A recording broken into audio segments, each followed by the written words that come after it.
So, friends, this podcast started some years ago as a personal hobby. It has become a little more than that.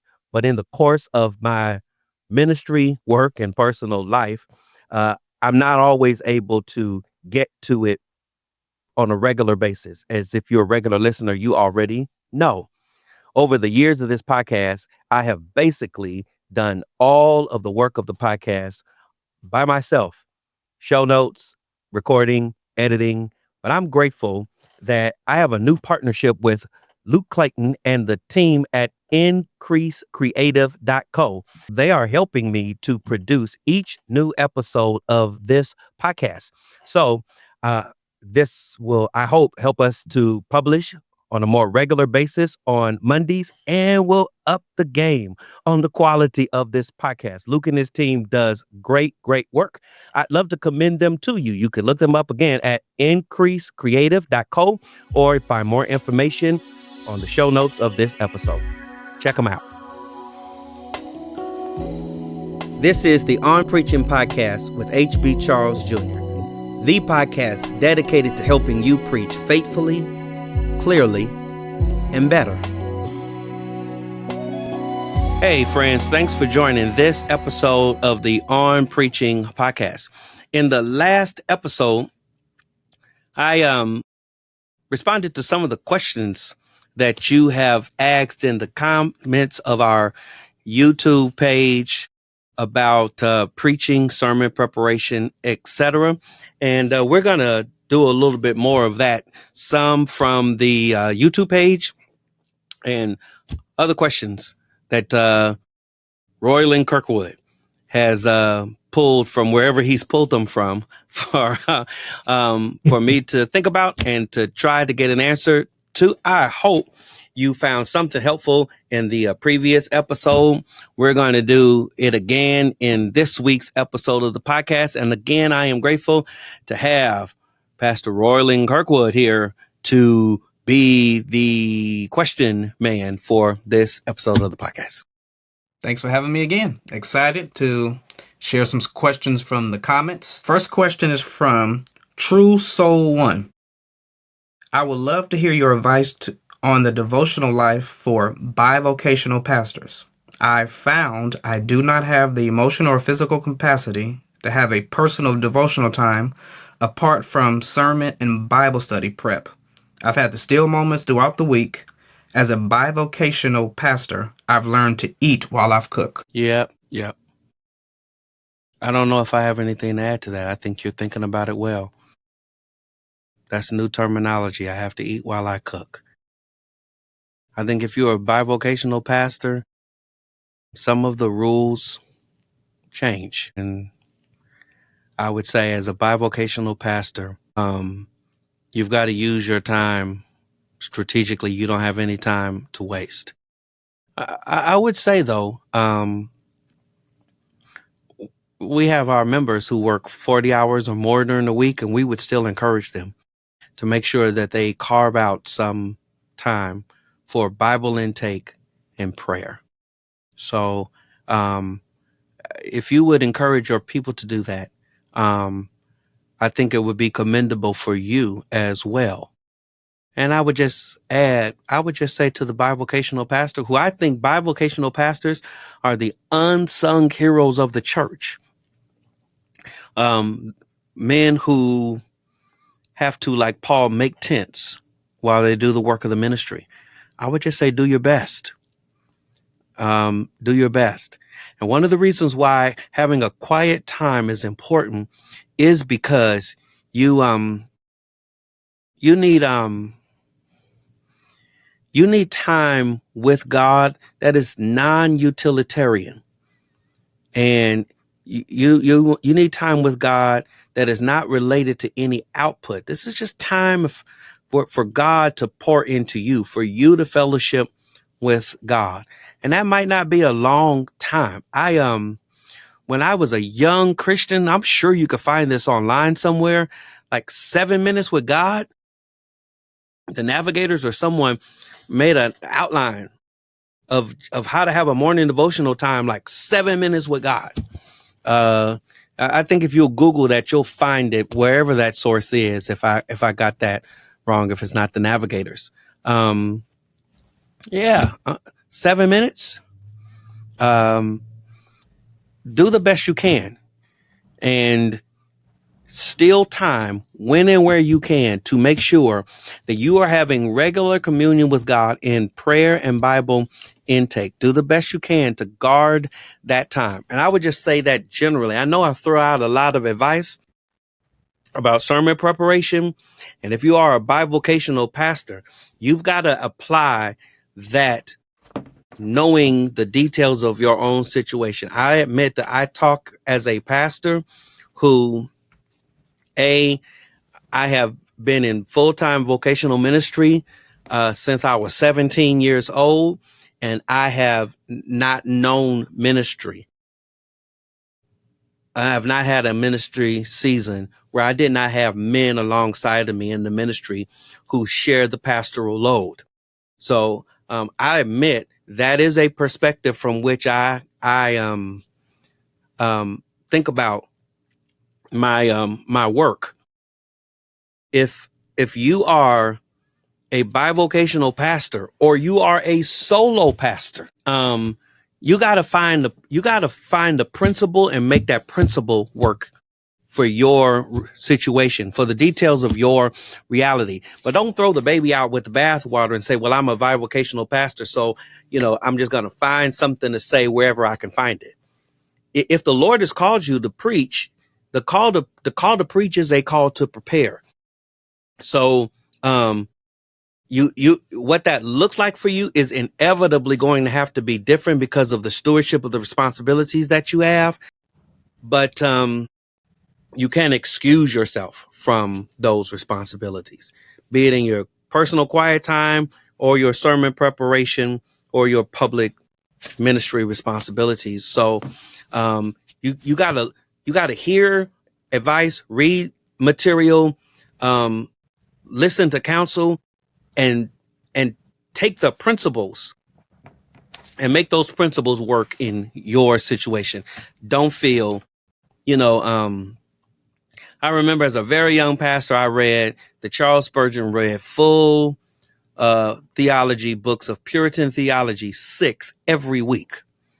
And I get through a book a week at that time, and I just felt so discouraged. I felt like a bum, wasting all of my time. And someone told me, you're not Spurgeon. You're doing pretty good with one book a week. So with your gifts, with your time, with your responsibilities, you got to find a rhythm that works for you, that doesn't excuse you from fundamental responsibilities of your personal devotion, your sermon preparation, and your pastoral leadership. But you need to find the principle and make it work for the details of your own circumstances. Great question. Next question is from Ryan Mossman 3343. Do you use actual books for your commentaries and study Bibles or some software? Yeah, I am a young dinosaur, so I learn best by having a book in my hand and marking that book up with pen and highlighters.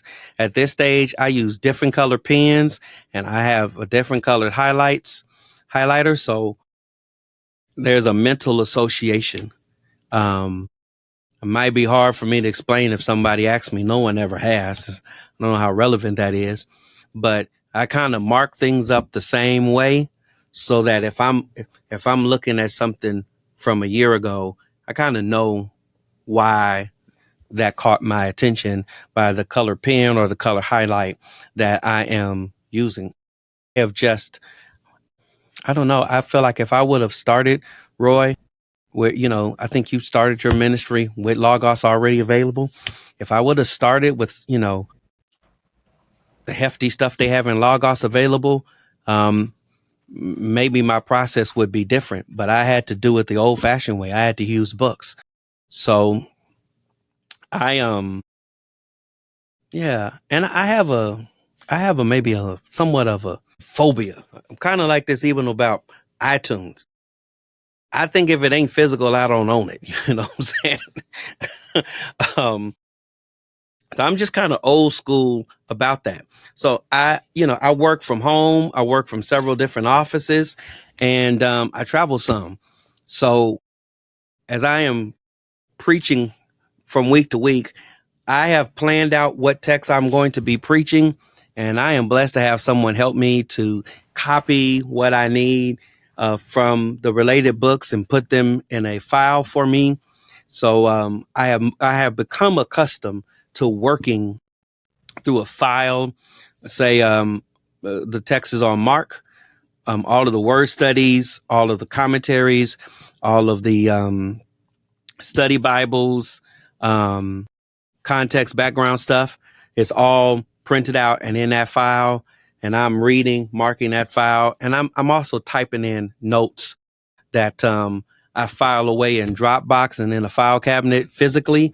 But I don't often do study through primarily digital means. I use Logos for word studies.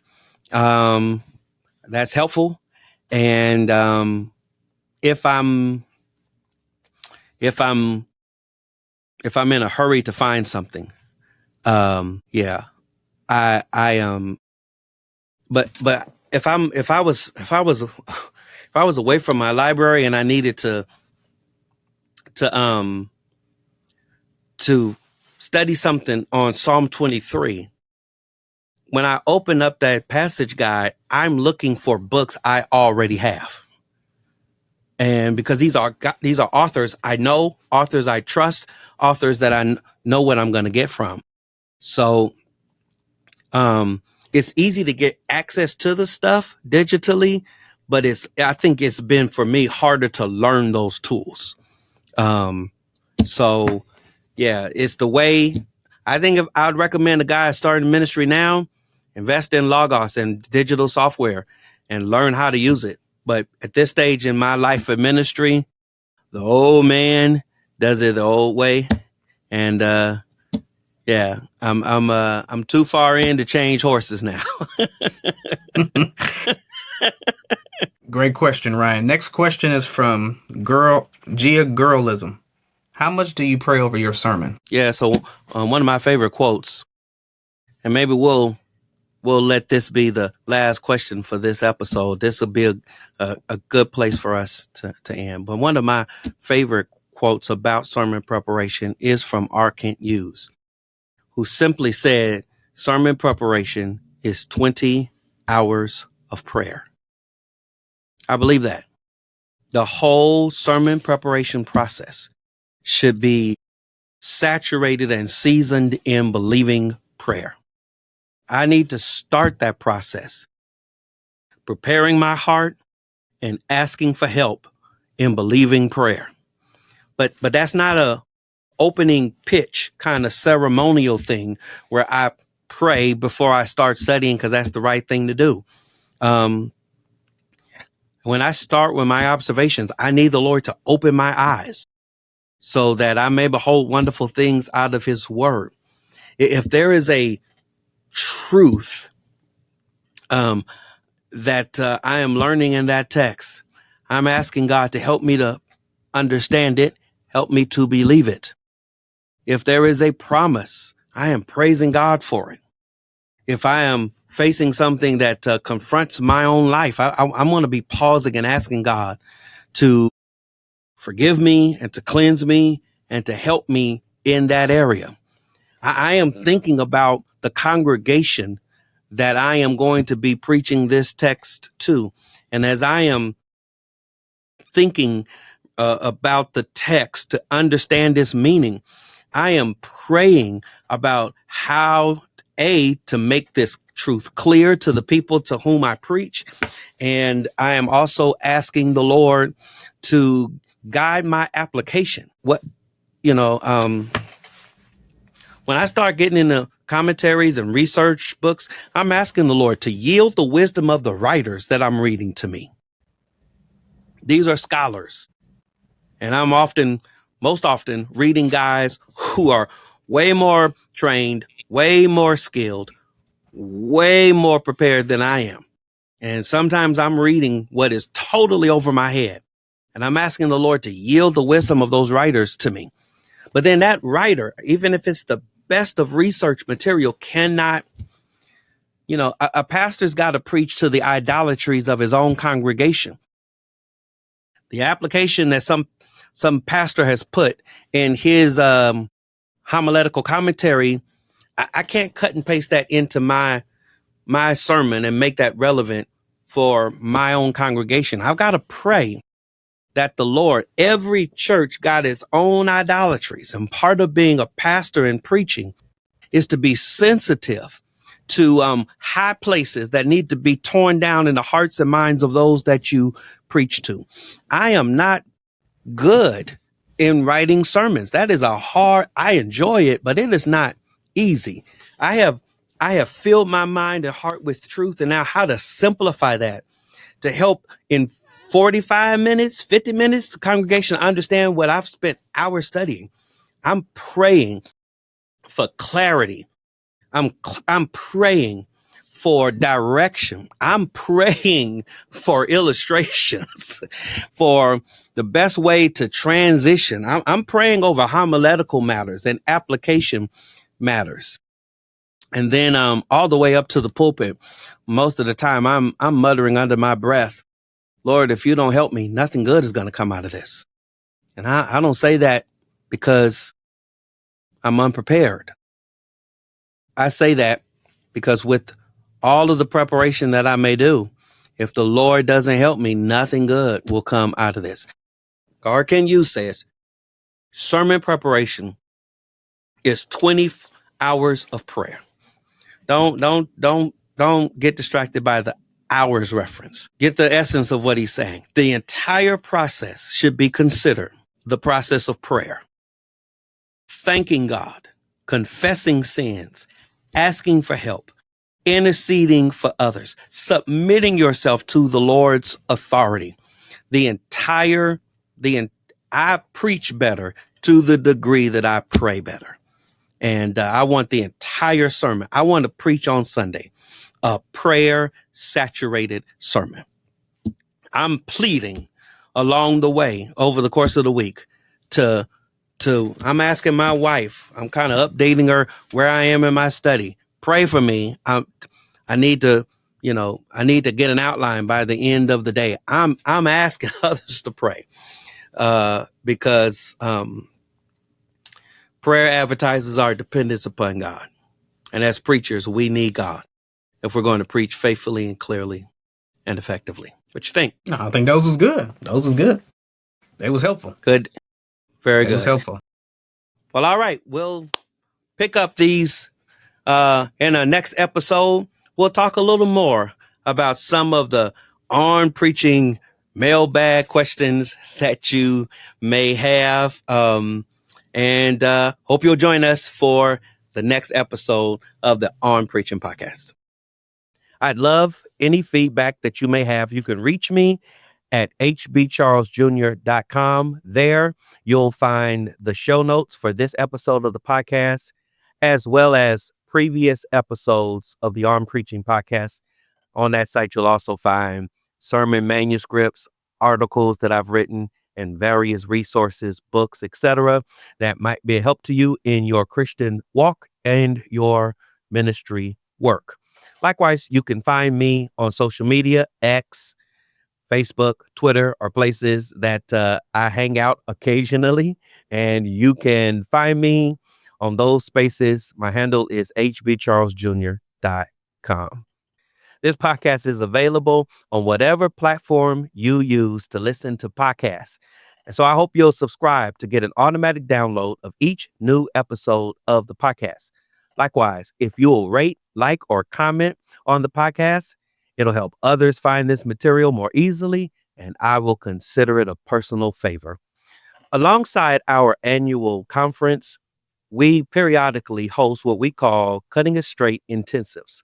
These are smaller, think 30 so or so people events that take place on our campus. They are 2 full days, primarily with me, where you get a chance to pick my brain about preaching and or pastoring.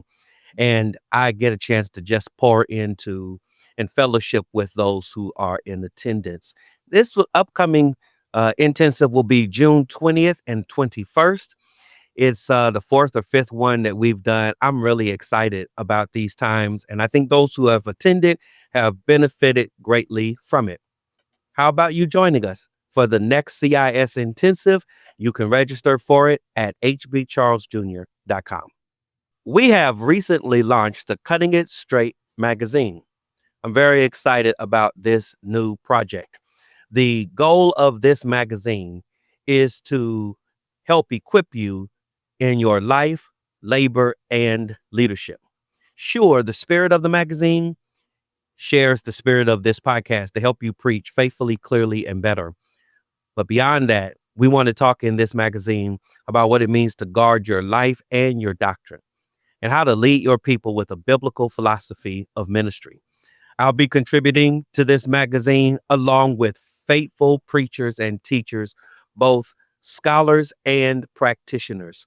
You'll richly benefit from the Cutting It Straight magazine, a quarterly periodical that will be available both physically and digitally. So subscribe today at cutstraight.org. And how about gifting a subscription to a friend? I hope you'll do so. I hope you'll be blessed by the material. Pray for this new project. All the best. You've been listening to the On Preaching podcast. For more information or resources, or to contact me, go to www.hbcharlesjr.com.